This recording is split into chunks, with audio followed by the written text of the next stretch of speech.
Here are the 6 best Notion tips that no one's told you. Not even me. That's right, I've made, I don't know how many Notion videos at this point, it's too many. But the tips that I'm going to give in this video, I don't think that I've talked about too many times, if not ever. See, a lot of my tutorials are step-by-step tutorials. You do this, and then you do this, and then you do this. In this video, I want to try something different. I want to look at a few beliefs that people have about Notion, and basically shift them to help you to be more productive, and to hopefully be happier as well. I love Notion, if you can't tell, because it has a lot of nerdy features and tools and stuff that I can build with. But that often confuses people because, there's so much stuff that you can do. So instead of this video being a normal compilation where I'm like, hey, look at this tool, hey, look at this feature, hey, look at this time I really want to start from scratch. This is perfect for Notion beginners or people who have tried using Notion, got overwhelmed, and then gave up. In this video, we are going to rethink Notion, and these tips that I'll go through will hopefully take it from this popular app that you've heard about to becoming the all-in-one productivity system that you're after. Subscribe for Notion tutorials. Let's dive in. All right, firstly, it's not an app. I know I just called it an app, but see, when people hear app, they think an app, for one thing. This isn't really an app. This is more of an app builder. You can make anything with it. It's just a set of tools, and they have an endless amount of tools that you can build with. They have databases, which I love and I typically use to build my systems, but you can also just use simple page structures, and there's a long list of tools in the command feature that allow you to build whatever you want. Notion is not an app, it's an app builder. And that's why the first tip here is to completely rethink what you think Notion is.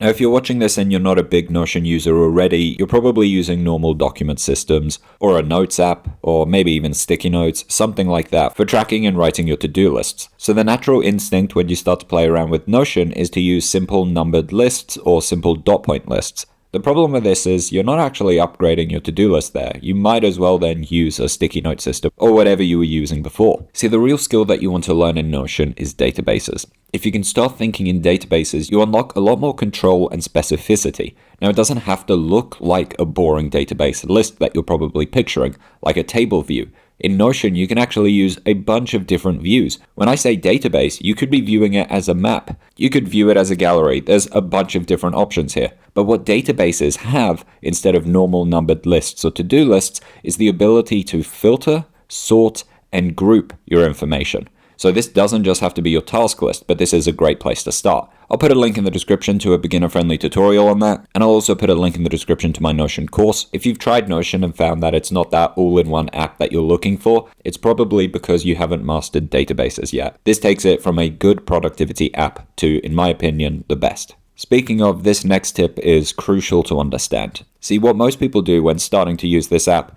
is make it aesthetic. And I totally understand you can do so many aesthetic stuff with it, and it's very fun. The problem is aesthetics often come at the expense of practicality. So here's what I'd recommend. First, understand what you need from Notion before trying to make it aesthetic. What's the practical stuff that you actually need in your system? And then have fun and add the pretty pictures and change the font, etc. But understanding what you need in a good productivity system will take a long time, and then it will take even longer to build it. So if you want to save time and have my all-in-one productivity system, then check out Headquarters. I'll put a link in the description to it. It handles your tasks, your projects, your life buckets, your notes, your resources, your time tracking, your journaling, and so much more. As of recording this, it's got over 4,000 users at this point, and I built it to be that all-in-one engine to power your productivity. Again, there's a link in the description to it.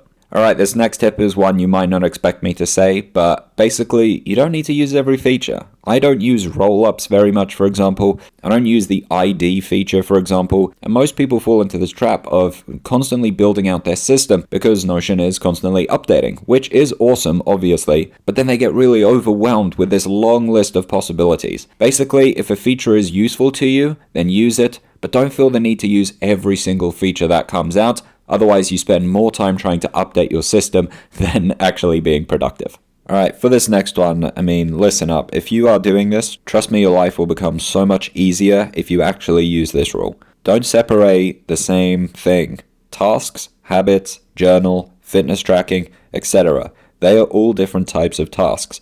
What most people do is separate their tasks into a bunch of different categories of tasks. But now you have to check 10 different pages, and you become really overwhelmed every single morning. Oh, I need to check my calendar. Oh, I need to check my work tasks. Oh, I need to check my personal tasks. Oh, I need to check this and that and this. and then you're confused that you're overwhelmed every single morning. Of course you are. Well, you have so many different places that you need to stay on top of. Of course you're going to be overwhelmed. But the thing is, it is very useful to have them separated as well. So we kind of want to eat our cake and have it too, or whatever the saying is. Well, the thing with Notion is we can actually do that. So remember before when I was saying you should learn databases? Well, with filters, sorting, and groups, we actually can have a database that has all of our tasks, and then we can use these filters on different pages, so we're showing the same database on a different page, just with a filter only show me the tasks that were to do with my personal life, for example. This way, you only have to check your one task list in the morning, which has every type of task, but then if you want to dive into a specific category, then you can do that as well. Now, this last bit of advice is, for some reason, controversial. Make sure that your Notion setup isn't only helping you to be productive,